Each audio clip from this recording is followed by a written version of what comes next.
Bonjour à tous, c'est Anthony. On se retrouve aujourd'hui pour une nouvelle vidéo sur la chaîne. Et aujourd'hui, une vidéo où je vais vous proposer 3 PC gamers, dont une particulièrement où vous allez voir, on pourra même faire un peu plus que du gaming. Car avec les prix actuels, on peut faire de belles machines qui vont vous durer dans le temps pour jouer en 1440p pour pas trop cher, voire même en 4K, mais ça on en reparle à la dernière config de la vidéo. Celle-là, vous pourrez même faire du multitâche et du gros multitâche. Je tenais, avant d'aller plus loin, à vous remercier à celles et ceux qui me suivent et qui s'abonnent. On est à l'heure où je tourne cette vidéo à plus de 1200 abonnés. Merci à vous. Et c'est grâce à vous et votre soutien que récemment j'ai eu des réponses positives de différentes marques comme Deepcool, Asus ROG ou encore Intel. Deepcool m'ont justement envoyé un boîtier gratuitement. Et est-ce que ça vous dit que je vous fasse une vidéo où je vous présente le boîtier ou même un montage dans ce boîtier? Dites-le moi en commentaire qu'est-ce que vous en pensez de l'idée. Et n'oubliez pas le pouce bleu en bas de la vidéo si elle vous a plu, de vous abonner à la chaîne si ce n'est pas déjà fait et d'activer la cloche des notifications car prochainement je vais vous faire gagner ce boîtier ainsi que d'autres petites surprises. Mais je vous en dis pas plus, vous avez juste à vous abonner et à me suivre sur mes différents réseaux sociaux pour être au courant de la vidéo du jeu concours. On va commencer avec la première config qui est aux alentours des 1000 €. Je préfère dire aux alentours car elle varie d'un jour à l'autre. Ça dépend vraiment le prix du marché. C'est une config où vous allez pouvoir bien sûr jouer en 1080 sans broncher, mais aussi en 1440p, donc en 2K. On commence avec la carte mère. Je prends la Gigabyte B660 Gaming X. Là, on a une bonne base en DDR4 qui peut accueillir un i3, un i5 ou un i7 sans problème.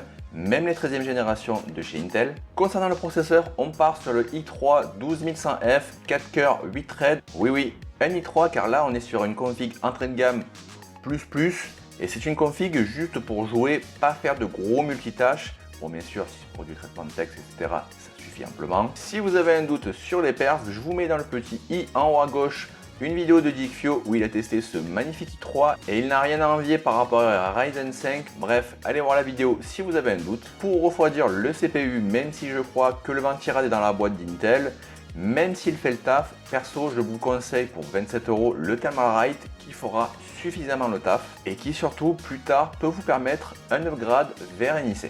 Pour la RAM maintenant, on part sur la traditionnelle RAM de chez Corsair, les Vengeance LPX en 3200 en 2x8 Go, donc pour un total de 16 Go. Niveau stockage, alors on ne prend plus le P2 qui est un classique, mais on va partir sur le nouveau de chez Crucial, le P3, qui est pratiquement au même prix que le P2 mais en plus perf. Au niveau du motier, on part sur l'incontournable MSI MagForge 100M ou le 100R en fonction du prix. Il y en a un qui est seulement RGB et l'autre ARGB. Ce boîtier, pour le prix, on trouve pour le moment pas mieux. L'alimentation maintenant, je suis parti sur une MSI, la MPG 750 en 80 plus Gold. Bon, c'est un chouïa trop puissant, la 650 suffira, mais j'aime bien avoir une marge de sécurité sur mes aliments. Et pour finir, là au niveau de la carte graphique, c'est le bon plan depuis pas mal de temps et depuis qu'elle est sortie, c'est la 6700, pas la 6700 XT mais la 6700 tout court.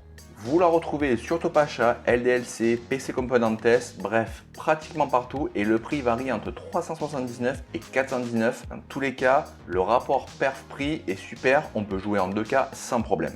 La seconde config, on est sur une config à 1500 €. Là, on aura une config un peu plus véloce. Vous allez toujours pouvoir jouer en 2K, voire taquiner la 4K, mais vous allez pouvoir faire un peu plus de multitâches, un peu plus véloce aussi. On commence avec la carte mère. Je suis parti chez Asus avec la B660 de chez TUF. C'est pas des cartes mères avec beaucoup de RGB. Là, ils mettent le paquet sur la qualité et non le bling bling. En DDR4 encore, on n'aura pas de DDR5 dans ces configs, c'est trop cher pour le moment. Côté CPU, j'ai mis le i5 12400F. Là, on est largement suffisant pour du gaming pur. Il ne consomme pas, il ne chauffe pas. C'est vraiment le CPU pour jouer. Vous pouvez mettre un i5 12600K. J'en ai un dans le PC derrière moi et je peux même faire du montage vidéo avec. Oui, du montage. Mais là, du coup, on doit rajouter une centaine d'euros. Pour refroidir le CPU, vous pouvez soit garder le Thermalright de la config précédent, mais là, j'ai préféré mettre un IO de chez MSI, le MagCore Liquide 240 V2 en 240 mm. Je possède le 360 mm en V2 aussi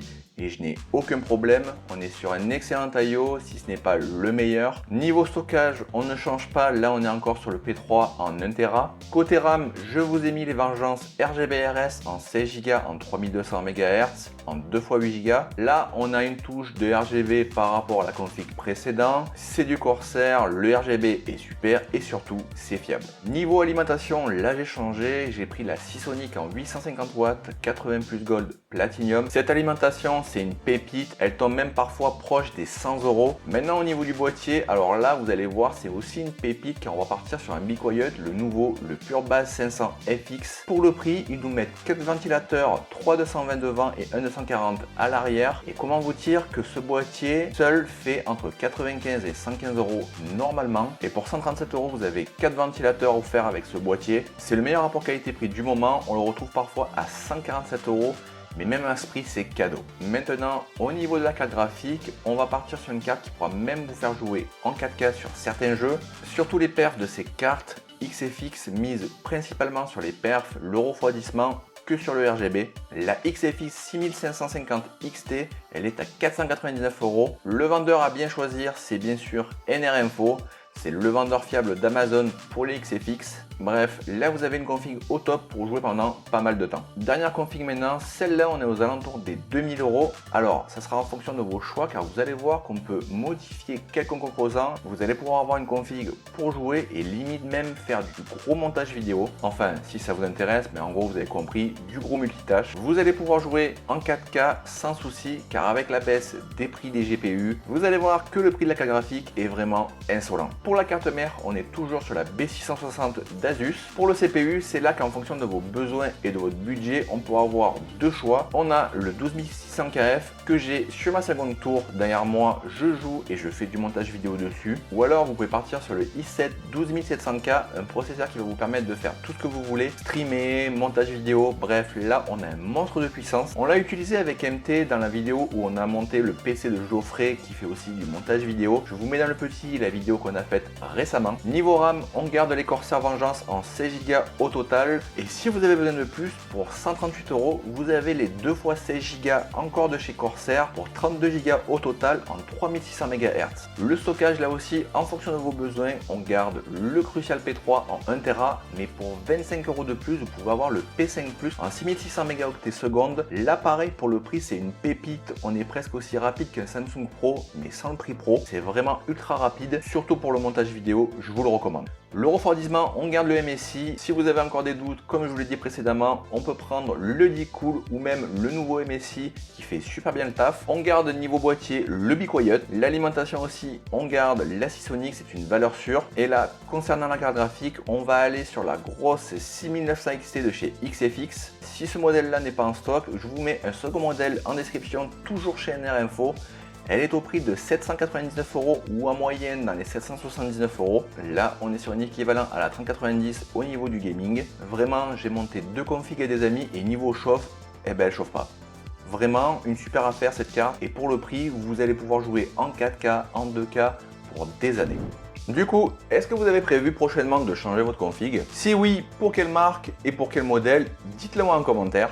Si ce genre de vidéo vous plaît et que vous voulez que j'en refasse prochainement, bon, on va attendre que les prix baissent avec les nouveaux processeurs d'Intel et les nouvelles cartes qui vont arriver et voir si bientôt on pourra faire d'autres configs avec ces processeurs ou nouvelles cartes.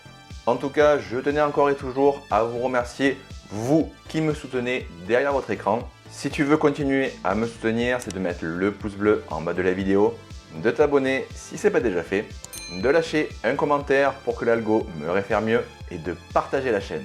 Comme je vous ai dit au début, prochainement je vais vous faire gagner pas mal de choses pour les 1000 abonnés. Je vous en dis pas plus, abonnez-vous, suivez-moi sur mes différents réseaux sociaux, tous les liens sont en description, comme la liste de tous les produits que j'ai fait dans cette vidéo. Je vous dis à la prochaine pour une nouvelle vidéo sur la chaîne. C'était Anthony. Allez, salut!